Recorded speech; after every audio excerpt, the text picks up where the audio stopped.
Buenos días. Justamente ahorita he entrado al módulo, pero en el módulo no está cargado nada, doctor. En el grupo de WhatsApp de la misma manera no hay nada. Simplemente hay los links.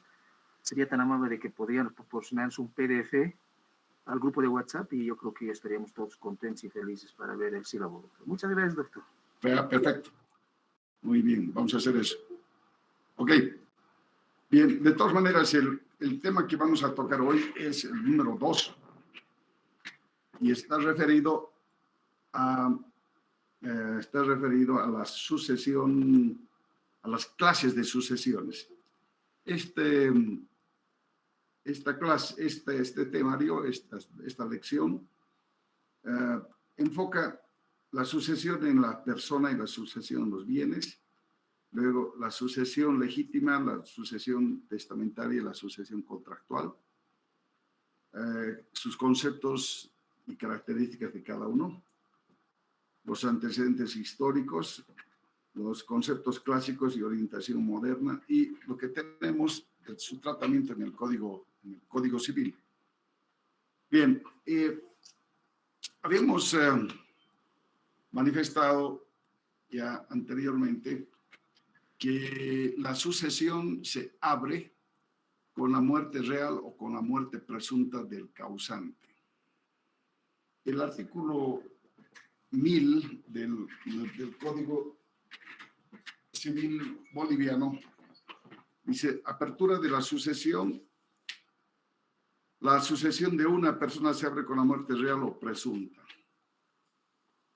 Luego pasa al artículo 1001, donde habla de unas cosas bastante interesantes que también las vamos a ver y que está más que todo referida a la apertura de la sucesión y leyes jurisdiccionales. Dice el artículo 1001, la sucesión se abre en el lugar del último domicilio del decuyus, cualquiera sea su nacionalidad y la de sus herederos. El número 2, el parágrafo 2, dice: si el decuyus falleció en el extranjero, la sucesión se abre en el último lugar del domicilio que tuvo en la República. Y el parágrafo 3 habla de la jurisdicción y competencia de los jueces llamados a conocer las acciones sucesorias. Se rigen por la Ley de Organización Civil y el Código de Procedimiento Civil. Esta forma de sistematización del código, yo me aparto un poco para tratar de explicar lo que es la sucesión o las clases de sucesión. Es decir, yo me voy directamente al artículo 1003 para explicar cómo opera todo este sistema sucesorio boliviano. Y desde luego, para determinar eso, nos tenemos que apoyar en mucho de lo que es la doctrina y la jurisprudencia y la legislación extranjera. La doctrina de los diferentes autores, básicamente, autores tanto nacionales como extranjeros. La jurisprudencia, más que todo la jurisprudencia nacional, y desde luego alguna jurisprudencia ilustrativa de carácter internacional, reflejada en sendos fallos de las Cortes Supremas de la Argentina, de México, de España, de Chile, un poco también del Perú. El tema que vamos a tocar ahora tiene más relación con el artículo 1002. Y el artículo 1002 habla de la delación de la herencia y clases de sucesores. A ver,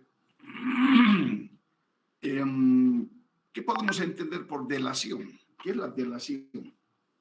La delación de la herencia y clases de sucesores. Dice: la herencia se defiere por la ley o por la voluntad del decuyus manifestada en testamento.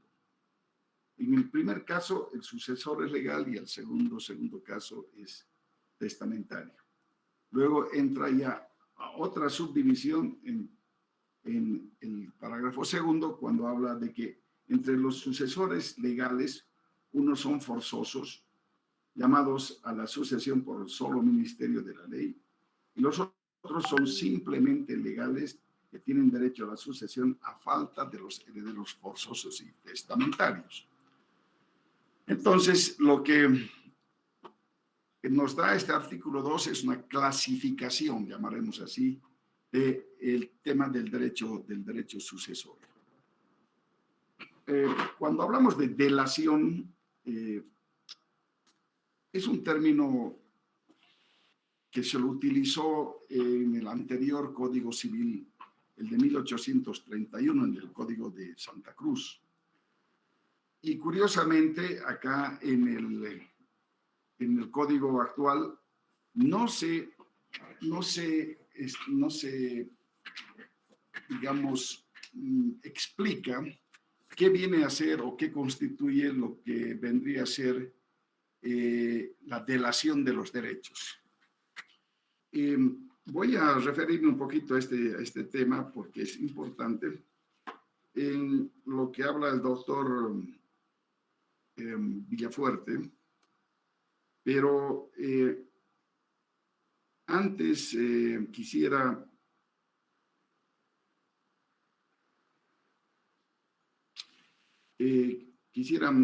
ingresar a un temita que ya lo tomamos en cuenta más que todo para ustedes, para que estén más orientados, y es que cuando ocurre el fallecimiento de una persona, cuando se abre la sucesión,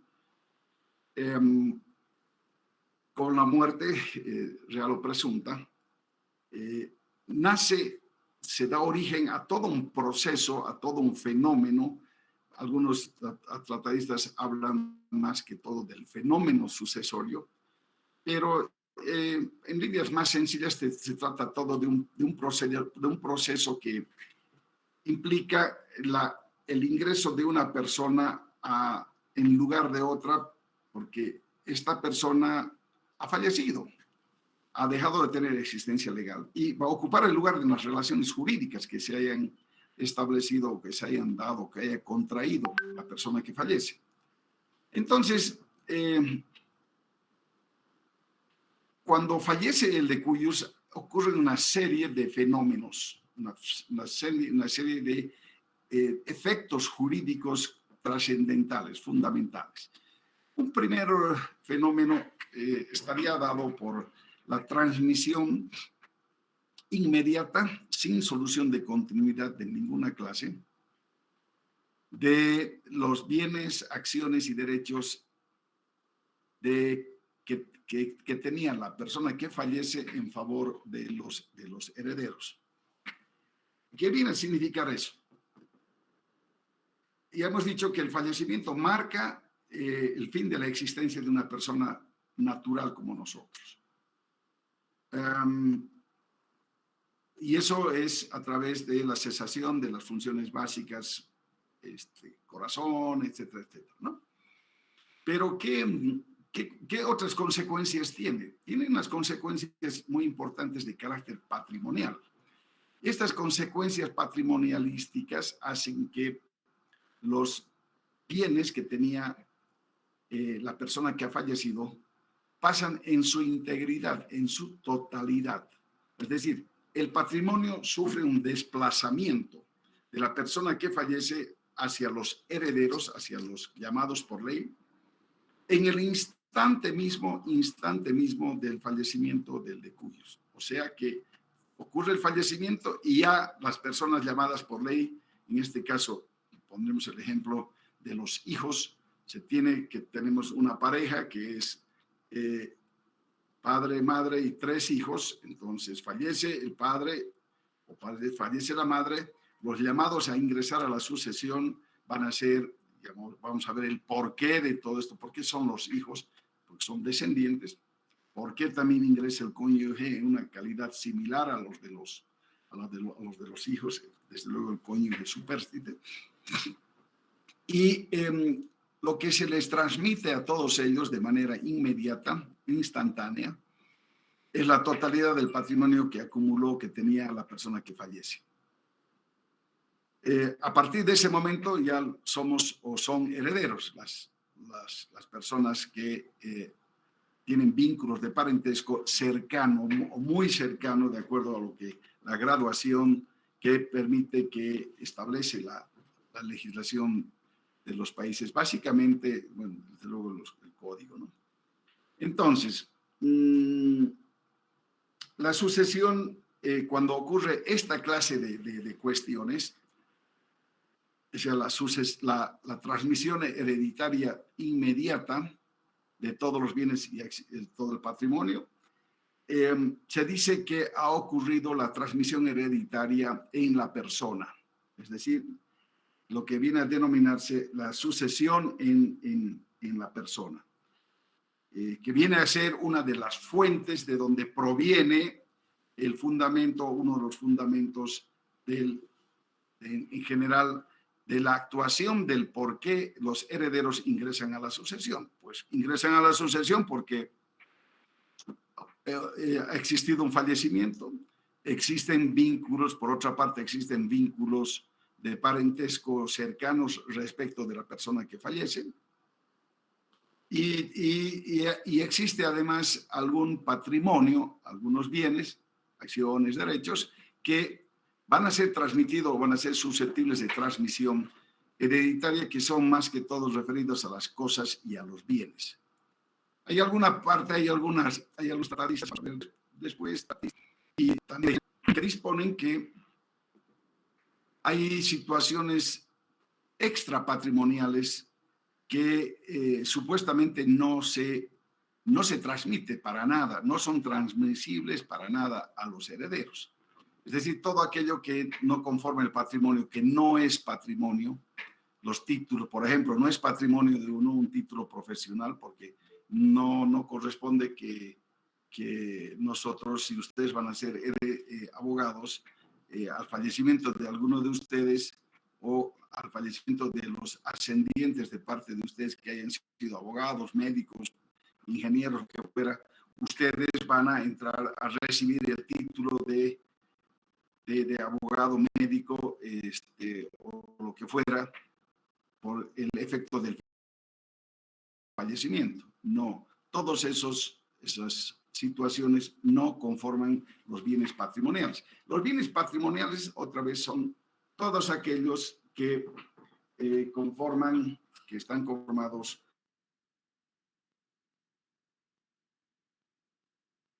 tienen utilidad.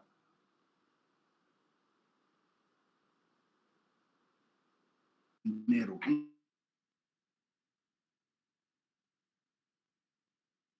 ¿De qué estamos hablando? ¿Qué es lo que es?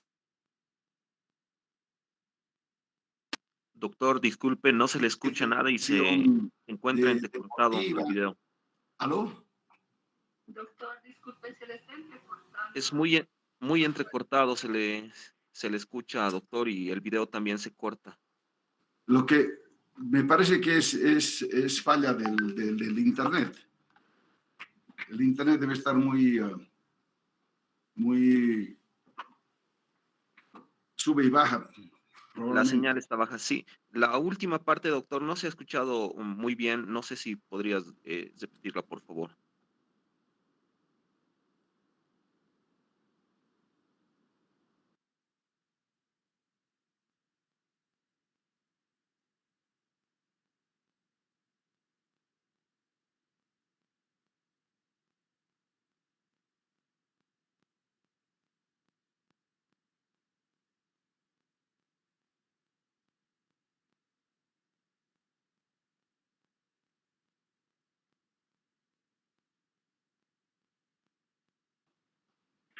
Se perdió la señal, no hay, ahora sí, otra vez.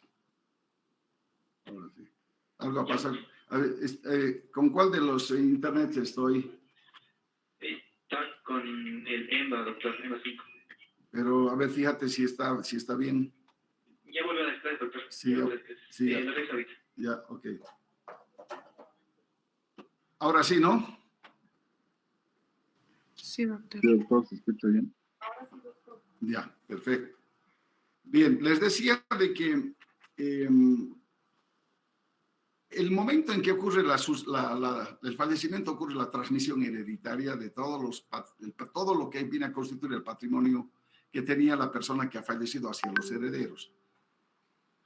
Se transmite todo el patrimonio, pero hay situaciones en las cuales la doctrina acepta que no solamente se transmiten bienes patrimoniales, sino hay algunos extra patrimoniales, como vamos a ver en su momento. Pero lo que cuenta en todo esto, en el fenómeno sucesorio, es lo que se transmite, lo que pasa a los herederos en el momento mismo del fallecimiento. Lo que ocurre, lo que pasa en el momento mismo del fallecimiento es el patrimonio. ¿Y qué entendemos por patrimonio?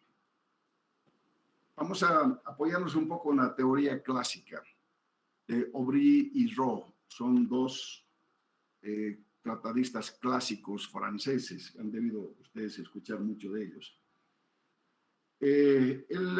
Estos dos tratadistas afirman que el patrimonio es un atributo de la personalidad. Es consubstancial con la personalidad de cada uno, con lo que tenemos como reconocimiento que hace la ley a nosotros por el hecho de ser personas en el momento en que nacemos, en el momento en que existimos. Pero también hay algunos temas interesantes que tal vez ustedes no conocían, pero en el derecho sucesorio,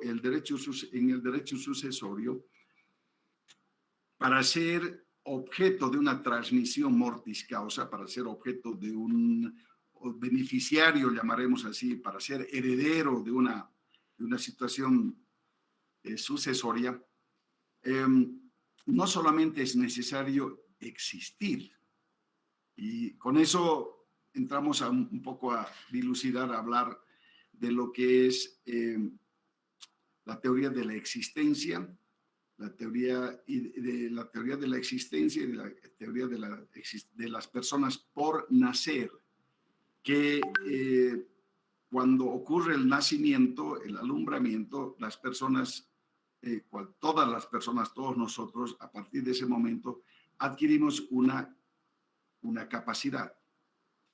Somos capaces, pero tenemos que ver y ubicarnos en qué clase de capacidad nos encontramos. ¿Qué clase de capacidad es la que poseemos y la que nos reconoce la ley? Y desde luego hay otra clasificación, hay otra clase que implica el transcurso del tiempo de la primera, de la capacidad de derecho, de la capacidad de goce, para entrar a una segunda categoría que es ya la capacidad de ejercicio, que está dada en nuestra legislación, ahora en el Código Civil y en la Constitución Política del Estado, a partir de los 18 años. Mientras tanto, no tenemos la capacidad. ¿Y qué significa que no tengamos capacidad?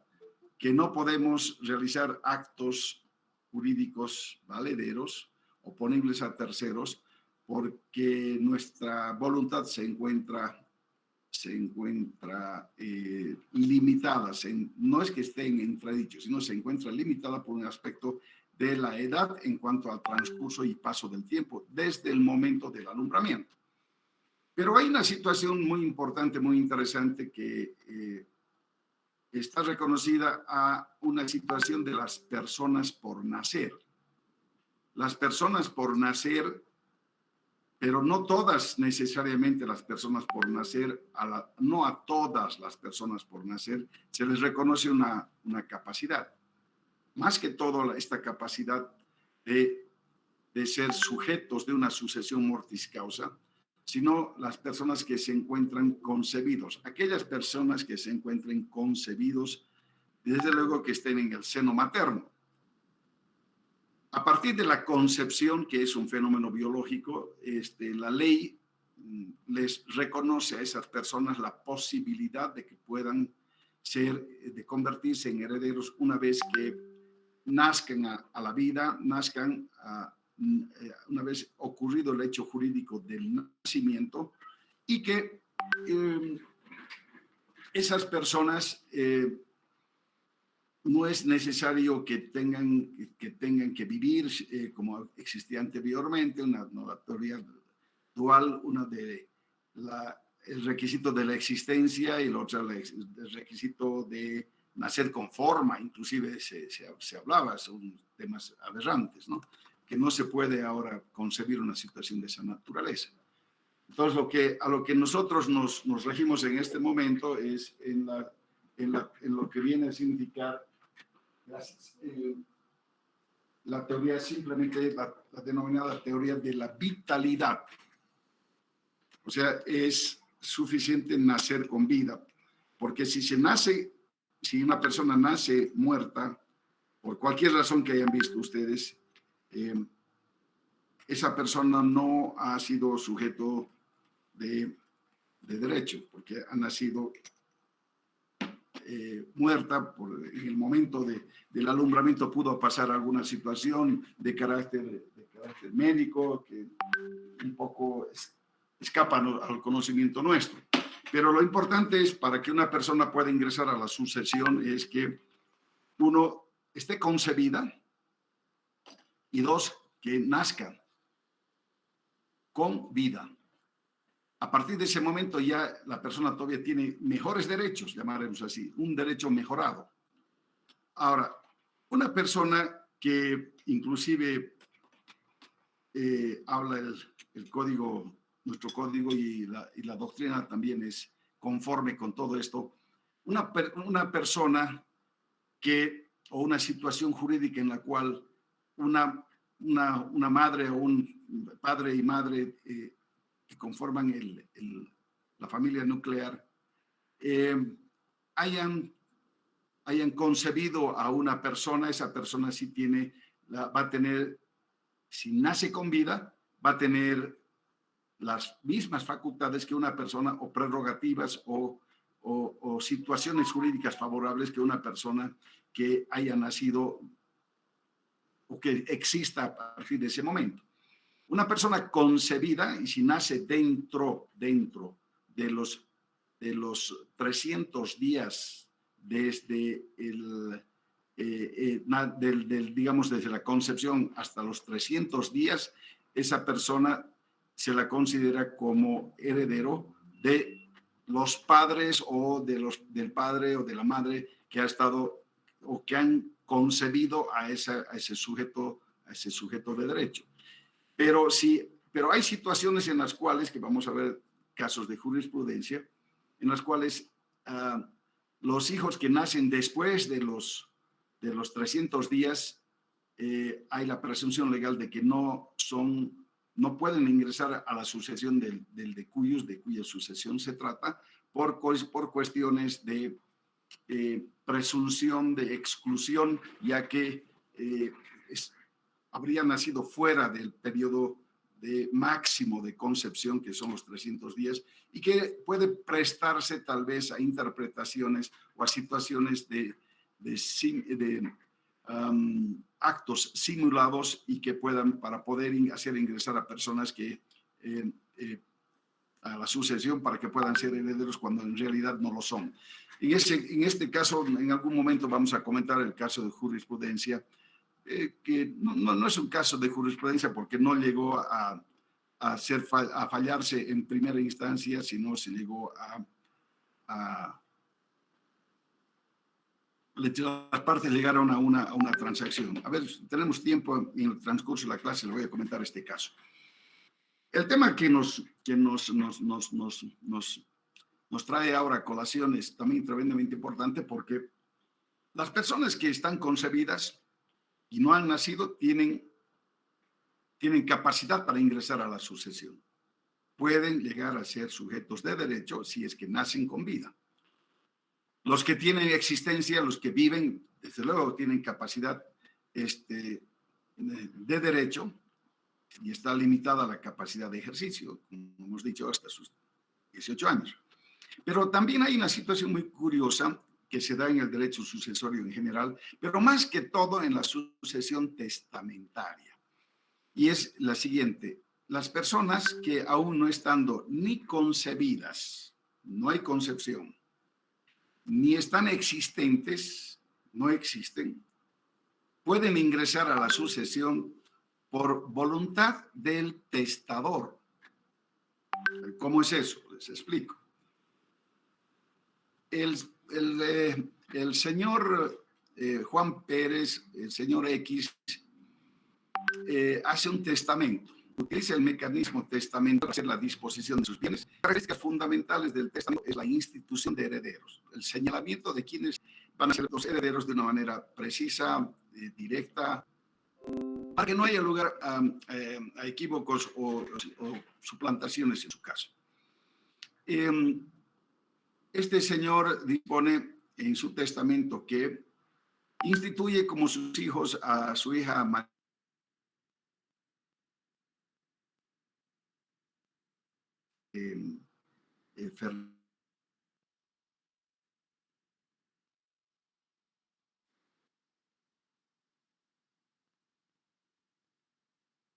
lo que, de acuerdo a lo que podría ser el escenario de la familia nuclear.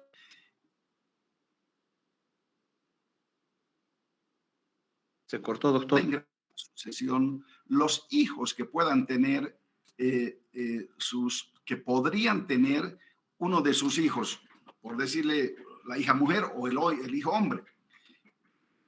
¿Qué tenemos en ese momento para graficar un poco? Primero, de que la ley dice que pueden ser... Doctor, disculpe, será tan amable para volver a repetir, doctor, se entrecortó y no estamos entendiendo, no estamos comprendiendo bien el ejemplo que nos está poniendo, doctor, si fuera tan amable. Ya, a ver, otra vez, los hijos que aún no están ni concebidos ni existentes pueden ser sujetos de sucesión mortis causa, pero solamente en la vía testamental, utilizando el testamento, o es decir, cuando el testador utiliza el testamento e instituye como sus herederos a los hijos que pudieran tener sus hijos. A ver, les voy a explicar a través de un ejemplo. Fallece el señor Juan Pérez y deja 4 hijos, 2 mujeres y 2 hombres. Y él dispone que sus herederos van a ser además los hijos que pudieran tener, o sea, instituyo como mis herederos a los hijos que pueda tener mi hijo.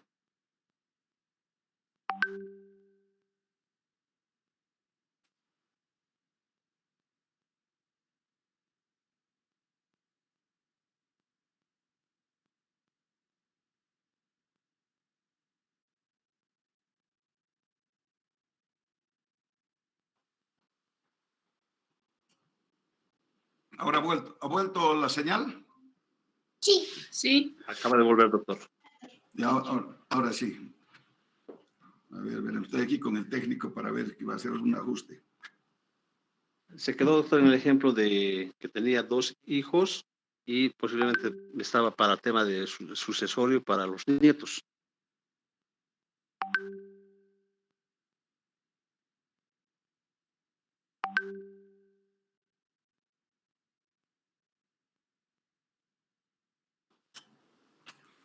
Ahora dice que no vamos a tener problemas. Bueno, les decía de que ingresan van a tener capacidad sucesoria las personas existentes, las personas que se encuentren concebidas, y el tercer escenario es las personas que aún no estando existentes ni estando concebidas pueden entrar a la sucesión, pero solamente mediante la sucesión testamentaria, es decir, a través de la utilización del mecanismo testamental.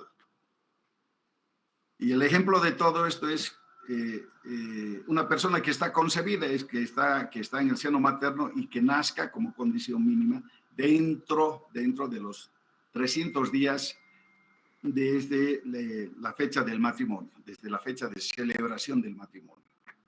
Si nace fuera de eso, la ley no le va a reconocer una capacidad sucesoria de la persona que fallece.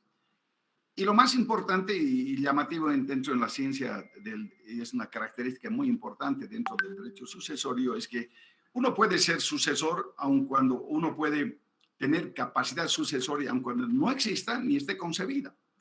¿Cómo es eso? Es a través del mecanismo del testamento, que establece que las personas, la persona que instituye como herederos a los hijos de sus hijos, aunque no estén ni concebidos ni existentes, pueden ingresar a la sucesión de la persona que hace testamento. El ejemplo que le estaba dando es, fallece el padre que tiene 3, 4 hijos y hace testamento, dice, instituyo como mis herederos a mis hijos Juan, Pedro y María y Fernando. Y además establezco mi acto de última voluntad y prerrogativa conforme a ley, que los hijos o el hijo que tenga mi hija Fernanda también ingrese a la sucesión. Hay situaciones de esa naturaleza, ¿no? Entonces, ¿qué tenemos como la figura de la película grande? Primero que hay una persona que fallece, la persona ha hecho testamento, y en el testamento se encuentra una cláusula en la cual dice que sus herederos son sus hijos Juan, Pedro, María y Fernanda, y que dice que van a ingresar, además de los hijos de ella, van a entrar a la sucesión su nieto o el nieto que nazcan de alguno de ellos. El ejemplo que yo les pongo es el nieto de Fernanda, por ejemplo. Entonces, de esa manera, yo he visto algún testamento en el cual se ha procedido de esa manera. Y lo permite la ley. No es que tenga algún tipo de vocación sucesoria controvertida el hecho de haber instituido a una persona que ni siquiera existe, que ni siquiera está concebida, pero sí es el acto de última voluntad volitivo de parte del testador de que una determinada persona ingrese a la sucesión. Y ese es el ejemplo clásico, ¿no? Entonces, una vez que tenemos identificadas al sujeto o a los sujetos que van a ingresar a la sucesión, que pueden, y esos son los que tienen vocación sucesoria, vamos a ver qué es lo que se les transmite. Para eso yo quería utilizar el concepto clásico del patrimonio. ¿Qué es el patrimonio? ¿Qué se entiende por patrimonio? Me imagino que ya ustedes, estando a las alturas de egresar y probablemente ya tengan que ser abogados, tienen que saber perfectamente qué es el patrimonio. Aunque yo les manifestaré de que en examen de grado, cuando solíamos tomar examen de grado, y hemos tomado un examen de grado inclusive con carácter virtual, han habido alumnos que no tenían idea de lo que era el patrimonio, o si tenían idea, tenían una idea incompleta, no desarrollada, inconclusa e imprecisa. Es importante que ustedes tengan una idea muy cabal de lo que es el derecho, más que derecho, sino qué es el patrimonio desde el punto de vista del derecho. Hay dos teorías, una la teoría, digamos, clásica y otra es la teoría moderna, y que ustedes van a, como tarea, como les decía a todos los alumnos en la primera clase que hemos tenido, de que yo en las clases siempre pido trabajos prácticos individuales, o sea, un paper de una hoja, me van a poner el nombre de ustedes, la fecha y el objeto del cuál es el trabajo práctico que van a desarrollar. En este caso van a desarrollar ustedes para el lunes de esta semana, de la próxima semana para la próxima clase, van a desarrollar nada más que en una hoja, en una carilla, no quiero más, no van a hacer copia y paste, quiero que ingresen a investigar qué es el patrimonio de acuerdo con la teoría clásica y las tendencias modernas del patrimonio en el derecho civil. Al final de la clase les va adelante José. Doctor, buenos días. El lunes tengo entendido que es feriado. ¿Lo vamos a trasladar para el próximo jueves, el trabajo? No, yo le digo, usted me lo manda en el lunes, yo lo voy a revisar. Como no estamos haciendo clases clases presenciales, aunque puede ser para el jueves, no hay problema, no tengo problema. Pero el asunto es que hagan concepciones del patrimonio, teoría clásica y tendencias modernas. Bueno. Está bien, doctor. Ya, yo les voy a dar un pantallazo de las dos. Y para eso me voy a apoyar en la teoría del patrimonio de los autores franceses Aubry y Roux. Aubry y Roux, clásicos, más o menos, de un poquito antes que Planiol, un poco antes, mucho antes que Josserand, mucho antes que los hermanos Massot, desde luego. Dicen que el patrimonio es un atributo de la personalidad, es una emanación de la personalidad que corresponde, que tiene como características, primero, el ser atributo de una personalidad, el segundo de emanación, que es una emanación de la misma, una tercera, que es una universalidad de derecho, una cuarta tendencia, un cuarto concepto es que existe independientemente de los elementos concretos, de los elementos materiales que lo conforman, que lo integran. Una cuarta es que es único y es indivisible. Y luego ya entran a unas características y conceptualizaciones más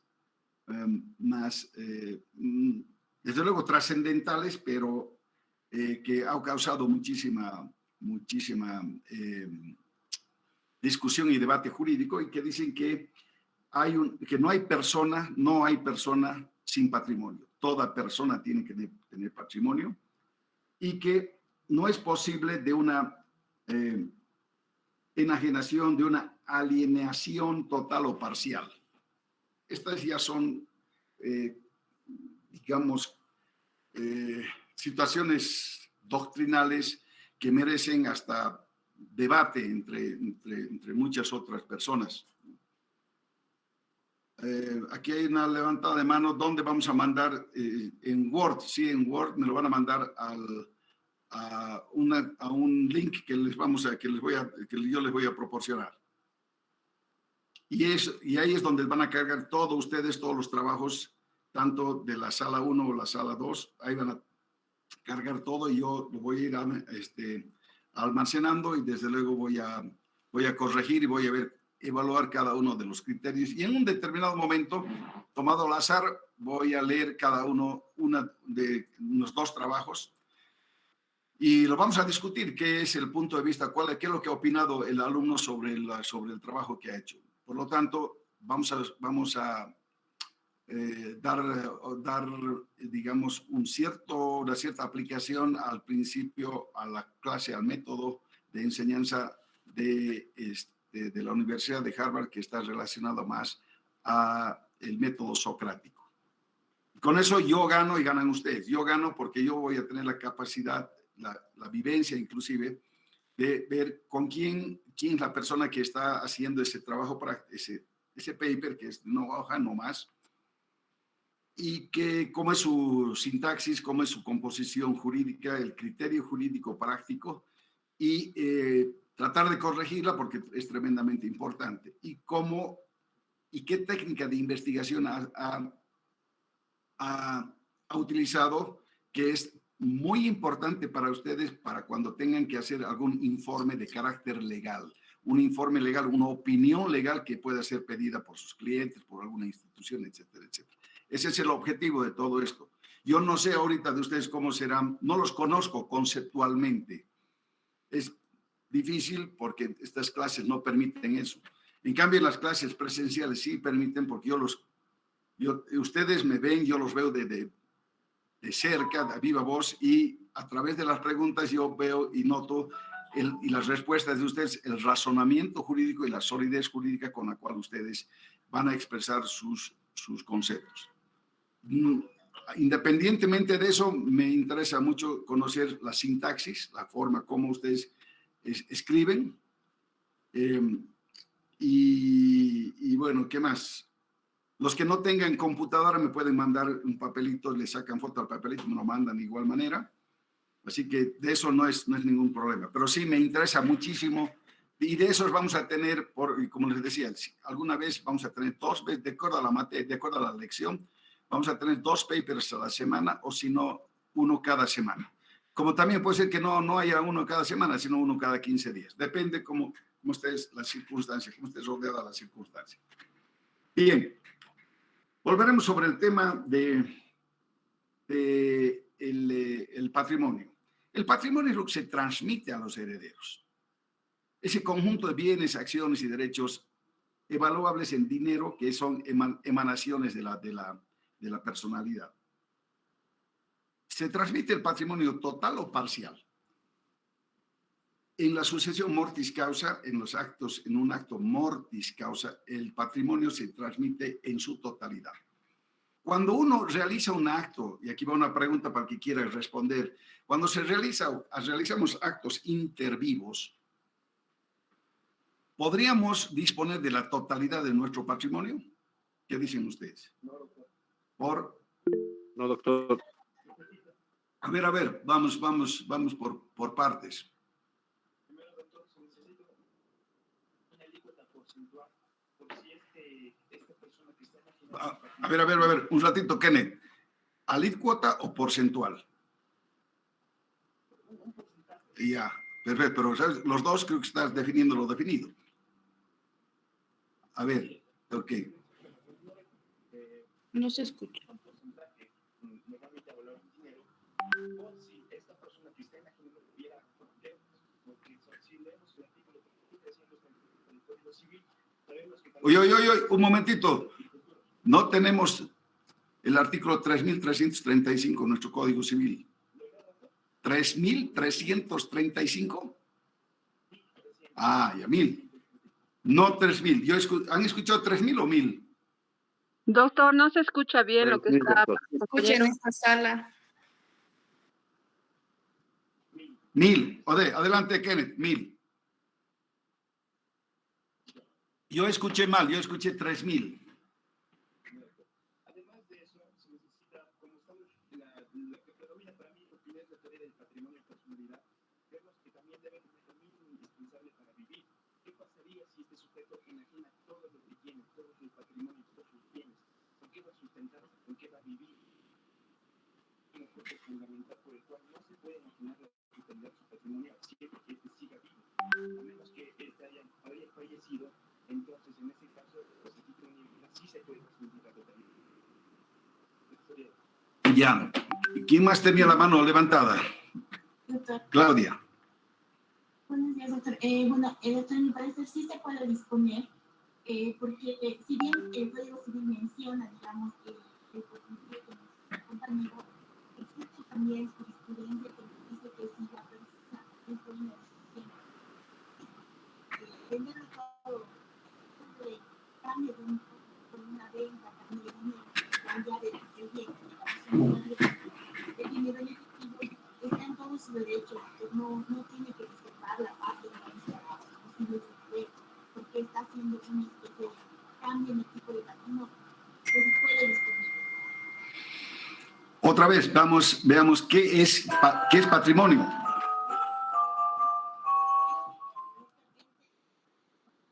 Vicky, estoy en clases, me llamas cuando llegues, cuando aterrices. Les decía de que patrimonio es todo el conjunto de bienes, acciones y derechos evaluables en dinero, ¿no es cierto? Pero también resulta que hay personas que no tengan dinero, pero sí tienen patrimonio. Es el atributo de la personalidad, es inherente a nosotros. Uno no puede transmitir, no puede vender su personalidad. Yo no puedo vender mi nombre. No puedo vender alguna otra vocación que me reconozca, alguna otra cualidad que me reconozca la ley. Pero sí, lo que se puede hacer es que yo pueda enajenar la parte o la totalidad de los bienes que tenga. Enajenar. Cuando hablamos de enajenar, es importante que ustedes sepan escuchar bien la pregunta. Cuando yo hablo de enajenar, estamos hablando de un acto transmitivo, de transmisión, de transferencia de un bien, un determinado bien, hacia otra persona. Si ese bien es a título oneroso, estamos hablando de que tiene que haber una contraprestación de algo, en dinero, básicamente. Y esa es una operación jurídica, un negocio jurídico normal, un acto jurídico normal que en lo específico se llama contrato de compraventa. Uno entrega la cosa y contra la entrega de la cosa recibe dinero. No es que se está despatrimonializándose, no se está quedando sin patrimonio. Lo que ven es que hay una fungibilidad. Uno entrega un bien y el otro entrega dinero. Entonces, el que ha vendido, enajenado, a título oneroso, va a recibir dinero. Pero el problema lo tendríamos cuando hay una disposición de bienes a título gratuito. Ahí sí vamos a tener problemas. A ver, Eric, adelante. Doctor, quería hacerle justamente sobre ese caso que nos menciona una pregunta. O sea, a mí se me surge la idea que cuando, claro, hay una contraprestación en el caso de una compraventa, por ejemplo, entre un hijo y un padre, pero lo que sucedería en el caso... A ver, entre un hijo y un padre puede darse lugar a que haya un fraude, una simulación. El hijo... Exacto, exactamente. ¿Cómo vas a decir que el hijo va a comprarse una casa del papá que vale $200,000 y el hijo no tiene de dónde caerse muerto? El hijo es estudiante o es un profesional que recién está empezando. No. Exacto, del anticipo de legítimo, cuando por ejemplo en esa una donación de hijo. No. A ver, Eric, fijaremos bien los conceptos. El anticipo de legítima no es una compraventa. No, por eso, exactamente. Lo que quiero decir es que justamente había fraudes y, por ejemplo, si ha habido una donación a título gratuito, lo que me menciona es que, por ejemplo, una compraventa podría tardar que no ha existido el anticipo. Porque lo que sucede es que cuando hay una donación entre un hijo, por ejemplo, una casa, hay hermanos, y en vida el padre le dona una de las casas a su hijo. Entonces ha habido disposición a título universal de una alícuota parte de todo el acervo en vida, y eso sería entonces una disposición universal de esa cuota de parte. Y claro, en caso de poder porque tanto padre como hijo podrían hacer que otros que tienen título y no gratuito, que no fue parte de la acervo. La pregunta, Eric o Daniel. Daniel. La pregunta es si se puede ganar la totalidad del patrimonio. Ahora, el tema es la forma o qué vas a disponer en el caso del adelanto legítimo. Es nada más que darles en vida lo que les pueda corresponder, lo que les pudiera corresponder o lo que les va a corresponder cuando fallezca esa persona. No es nada más que recibir algo de la herencia en vida y que va a ser tomada en cuenta, va a ser colada, llamada colación, al momento de realizarse la división y partición de la herencia. Entonces, si es que el de cuyus es una contratación en dinero, ese dinero ingresa a su patrimonio. Ahora, otra cosa es qué hace con ese dinero. Si lo dilapida, si lo invierte, si lo pierde en una inversión, si lo juega en una casa, en Las Vegas, si lo fuera en casinos, donde despatrimonializando. Yo creo que en ese caso, si es que ha lesionado la legítima de todos los herederos, esa contrapresión, si por ejemplo, entonces habría obligado gente a los otros herederos porque ha sobrepasado la legítima esa donación que ha hecho, por ejemplo, el hijo de una casa que ha sido 2 y son 4 hermanos. Entonces, si él dispone de esa casa en la actualidad y ya pierde dinero, etcétera, yo creo que habría nación legítima de los demás herederos, porque quedaría obligado frente a los otros herederos, pero en caso que todos tienen derecho a esa no. Lo que ocurre es que cuando hay los años de legítima, es que hay una distorsión con la seguridad de la legítima. Claro. Y si, por decirles, a ver, tiene una legítima del departamento de un hijo, ¿qué le va a tocar? ¿Qué le va a tocar a sus hijos? Si no tiene nada más, ningún otro patrimonio avaluable en dinero. ¿Qué acción tendrán en este caso los otros coherederos? Porque no nos olvidemos, la legítima es una parte que está reservada necesariamente para los herederos y que es el 80%, 4/5 partes del total del acervo hereditario. 1/5 parte está dedicada. Entonces, el de cuyos dice, yo voy a hacer un adelanto de legítima, voy a entregar parte de la legítima a un hijo, y le entrega más de lo que debe haber, de lo que respondería. En primer lugar, el cuyos no está procediendo correctamente porque está afectando el derecho de la legítima de los demás, porque no hay más, no hay otro patrimonio. Ahora, si me dieran, tiene una caja de ahorro, tiene una cuenta corriente en el extranjero, tiene vehículos, etcétera. Perfecto. Entonces ahí ya se va a ver, al final, si lo que ha sido, tiene que llevar, sacó la acción, bueno, por la ley, ya no vas a necesitar nada porque tu parte de la legítima ya ha sido satisfecha, ya ha sido entregada. El problema es si hay una violación de los derechos de la legítima, que es otra cosa. Pero aquí no se trata de eso. Aquí lo que se trata es de que se puede quedar una persona sin patrimonio. La respuesta es no, por el concepto, digamos, legal, la conceptualización legal jurídica de lo que es el patrimonio. Pero uno se puede quedar sin bienes, puede es lo que sí. Puede haber vendido todos los bienes, puede haber enajenado. Lo que se llaman las desamparadas o homeless, ¿no es cierto? ¿Esas personas tienen patrimonio? Tiene patrimonio como atributo de su personalidad, sí. Pero patrimonio, así desde el punto de vista, desde la perspectiva económica, bienes, acciones y derechos evaluables en dinero, ¿tendrá? No es cierto. Pero sí tiene, desde el punto de vista jurídico, tiene patrimonio, porque el patrimonio es como la sombra que sigue a la persona. La sombra proyectada. Y cuando vamos allá de esa sombra y tenemos objetos sobre los cuales recae alguna piedad, sobre algún bien, sobre una cosa, eso es también patrimonio. Pero de diferente conceptualización. Bueno, entonces, en derecho sucesorio lo que se transmite es la totalidad del patrimonio. Pero, ¿qué clase de patrimonio? Los evaluables en dinero, los bienes muebles, inmuebles, etc. Otra vez reitero, los derechos individuales son susceptibles de ser transmitidos vía sucesión mortis causa.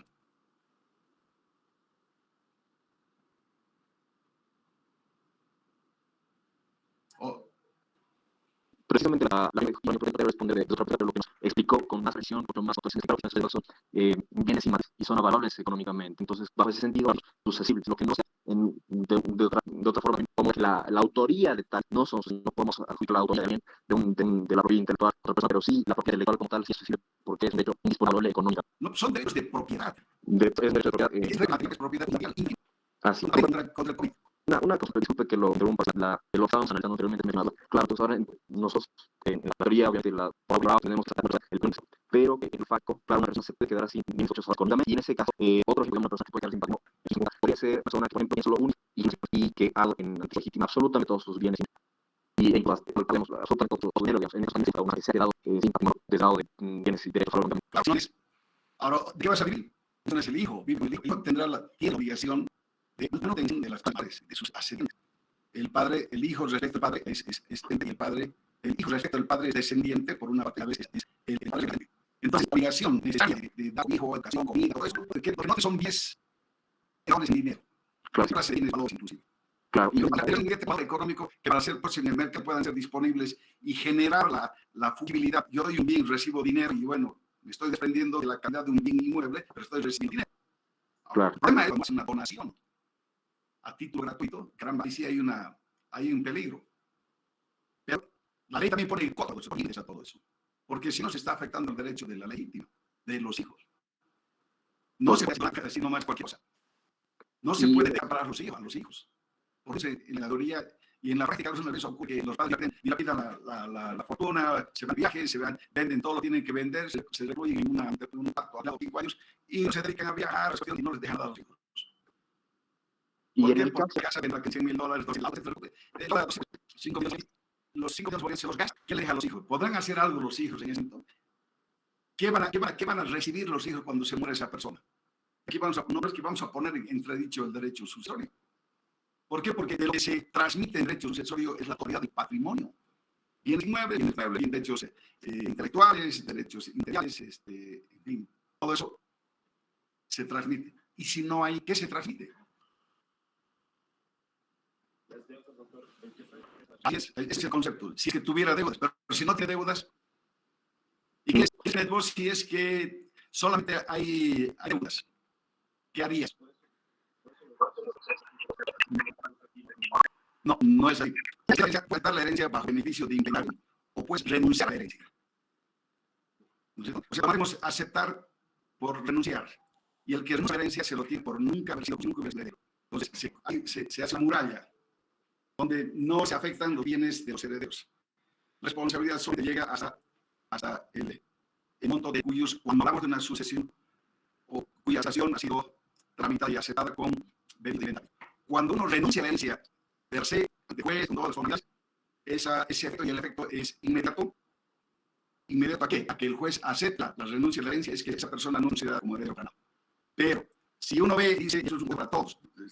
Cuando yo era estudiante hace, ¿cuántos? 50 años. Voy a cumplir los 50 años de abogado, cuando yo salí 74, o sea, 48 años. Yo llevé en quinto año como doctor de afuera.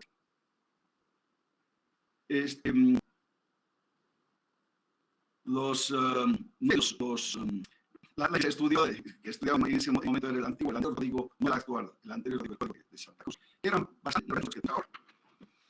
Entonces, no sé, ¿qué opinas?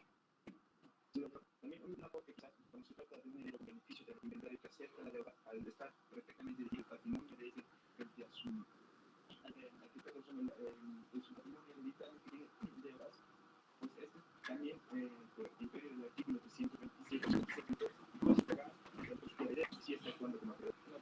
Sí, pues sí, pero si uno acepta la herencia sin beneficio de inventario, está a las buenas y a las malas. Si es que la herencia es positiva, no hay más activo que pasivo, no va a haber problema. El problema es cuando no hay unos activos bastante así. Les doy un ejemplo. Hubo un señor, no daré el nombre, que uno de los viajes que hizo se estrelló en un avión a Camboya y falleció el señor. Después los hijos aceptaron la herencia bajo un aniversario y que tenía mejor dicho sus bienes en muchos y que las inversiones no eran muy rentables. Entonces contaron los herederos porque no tenían conocimiento de cuál era el patrimonio real de la persona que falleció, en el caso de su ascendiente, el padre. Tuvieron que hacer con beneficio de inventario y una vez que se levantó el inventario, se determinaron las deudas, a quienes se dio, a quienes no se dio, se debían, obligaciones existían a acreedores institucionales. Recién ellos, en el bolo 6, en el tema 6, tema 7, la aceptación beneficiaria, vamos a ver qué alternativa les quedaba, aceptar la herencia o renunciar a tenerlos por renunciar a la herencia. Porque es bastante importante que ustedes manejen bien el concepto. Nunca van a dar ustedes un consejo o una opinión, no van a brindar una opinión legal. Tienen duda acerca de cuál es la situación de su cliente. Para eso, tienen que orientarlo al cliente. Veremos qué es lo que hay, qué es lo que existe, cómo está conformada la sucesión, qué creencias, qué deudas tiene, y qué clase de deudas tiene, cuáles son los acreedores, cuáles son las deudas que están pendientes, cuáles son las deudas que están vencidas, igualmente las acreencias. Y una vez que se llegue a ver todo eso, ahí le dirán de decir a ustedes hasta más porque si es así, y es negativo para su propio vehículo, porque el que contrata, pues sí, contrata por ser, a menos por excepción de que haya una denuncia a la herencia, el cual no se afecta. Pero en algunos casos, en las deudas con el Estado y demás cuestiones, ya no son nada ortodoxas, el Estado ¿cómo se llama? Fuerza mucho los términos legales. Y les quiere cobrar, quiere hacerlos responsables de todas las obligaciones que haya contraído una persona, aun cuando haya habido renuncia a la herencia. Eso no puede ser, pero hay casos. Ustedes, próximos sábados, tienen que hablar porque eso no ocurra, porque esas son situaciones que están violando la ley. Alguna norma están violando, alguna norma está siendo utilizada de manera deforme. Bien, entonces, volviendo un poquito al tema de cuál es la tendencia moderna del patrimonio. ¿Qué se entiende por patrimonio? Yo les he dado a ustedes la tendencia clásica. Ahora, ¿cuál es la tendencia moderna? Para eso yo quisiera otra vez de que le den mucho énfasis a lo que es actualmente. Ahora, no ha habido mucha variación en cuanto al concepto clásico de lo que es el patrimonio. Porque ahora sí hay mayor preponderancia, tal vez encuentren ustedes por ahí algún autor, va a haber mayor preponderancia a lo que tiene valor, y no solamente valor en cuanto a bienes